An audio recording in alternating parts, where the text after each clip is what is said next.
everybody, I'm Megan Buchan, your fitness director, and this month I decided to sport the spandex myself and take you through our pain prevention workout. These moves from Dr. Lisa are going to help you avoid the ouch. Are you ready to sweat with me? Come on. Let's talk about knee pain, because that's the most common thing that I see.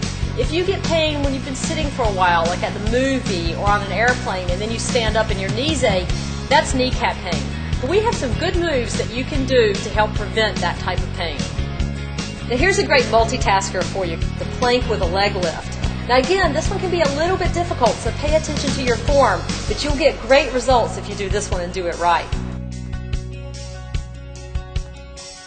Pay attention to where your knee is. You don't want your knee to get out in front of your foot because that actually puts more stress on the knee. And then the wrist circles are going to feel good to everybody. You can do the wrist circles at other times, not just when you're doing the quad bends.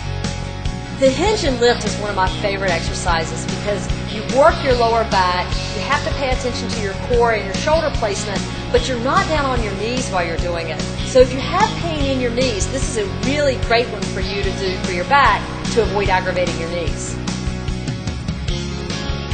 You want to think about your whole spine being in alignment, and then as you lift your leg, you're really working your glute. That's a really important muscle to work in women, and believe it or not, the glute is actually one of the keys to the knee. So do this exercise, but pay attention to doing it right. How many times have you gotten out of bed in the morning and had that sharp little pain in your heel? An Achilles stretch is something you can do anywhere. Find a wall, find a doorway, and just prop your foot up against it. It feels really good in your calf. Do this especially on the days when you've been wearing your high heels, and it'll do a lot to help reduce that risk of tendon pain. Now the seated figure 4 stretch is another one that you can do anywhere, anytime. It really helps to open up the hip, takes a little stress off your low back, and can also help your knees in the long run. Let's talk about neck and shoulder pain, because I bet all of you get some of that. Part of the problem is that we're all so busy doing things out in front of us, sitting at a computer, taking care of children, and we all end up kind of slumped forward like this instead of standing up and sitting up nice and tall like this. The chest expansion exercise is one of my absolute favorites. It's great for your posture, and it's one of those that makes you stand up straight and does make you look slimmer. The reach and rock is an exercise everybody likes to do because it just makes you feel good. It's great for your low back and your upper back, and it's not very hard to learn. Shoulder spread's a great exercise for stretching out your shoulders and helping you to keep your neck straight.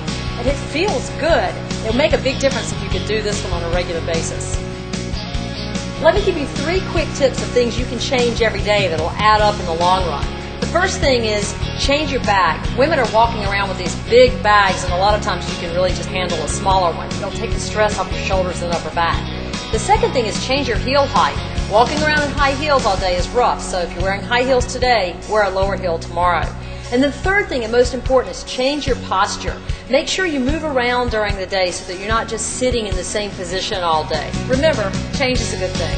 Keep doing these moves on a daily basis, and you'll stay pain-free and out of Dr. Lisa's office. See you guys!